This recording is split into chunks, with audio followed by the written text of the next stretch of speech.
මම 2018 විතර short film series එකක් බලනකොට දැක්ක 아무තු ෂෝට් ෆිල්ම් එකක්. ඒ එක ගෙදරක එක පවුලක දරුවෝ අම්මා කෙනෙක්ට ඉන්නවා කකුලක් නැති පුතෙක්. ඒ පුතා වයස තේරෙන්න මොකද වෙන්නේ? කකුල නැති එක ගැන දරුවෝ කනගාටු වෙනවා, වොරි වෙනවා, සෙල්ලම් කරන්න යන්නේ නැහැ. දැන් අම්මට හරි ප්‍රශ්නයක් තමන්ගේ පුතාගේ උපතින්ම කකුල නැහැ. ඒ කකුල නැති දරුවා ඉතාමත් ශෝකයෙන් ගත කරන්නේ. ඒ අම්මට දැන් මේ ප්‍රශ්නේ විශ්ව ගන්න විදියක් නැහැ. අම්මට හැබැයි හොඳ සොලියුෂන් එකක් හම්බ වෙනවා. අම්මට මේ කතාව යාළුවෙක්ට කිව්වම යාළුවා පූස් පැටියෙක් දෙනවා. ඒ පූස් පැටියාගේ පුතේ කකුලක් නැහැ. අර අම්මගේ කවුරු වගේද?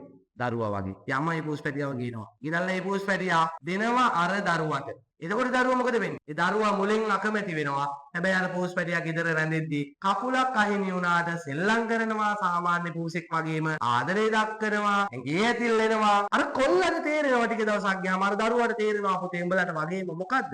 කකුල නැහැ කියන එක ජීවිතේට ලොකු බාධාවක් නෙවෙයි. පූසරන් නැතුව පූසා මෙච්චර සතුටින් ඉන්නවා නම් මට කකුලක් නැතුව කොච්චරනම් සතුටින් ඉන්න පුළුවන්. ඒකෙන්ද පර්ස් එකේ තියෙන 100ද 200ද 500ද 1000ද කියන එක සතුටට ජීවිතේ දිනන්න ඊනවලට යන්න බාධාවක් නැහැ. බාධාව තියෙන කොහෙන්ද? හිතේ. බුදුහාමුදුරුවෝ මොකද කිව්වේ? හැම වෙලාවකම වැදගත් වෙන්නේ මොකද්ද? මනෝපුබ්බංගමා ධම්මනේ. ඔළුව තමයි මුල් වෙන්නේ, සිත තමයි මුල් වෙන්නේ. අර අම්මා පූස්පැටියව ගෙනත් දීලා කොල්ලට ගෙනත් දුන්නේ පූස්පැටිය නෙවෙයි.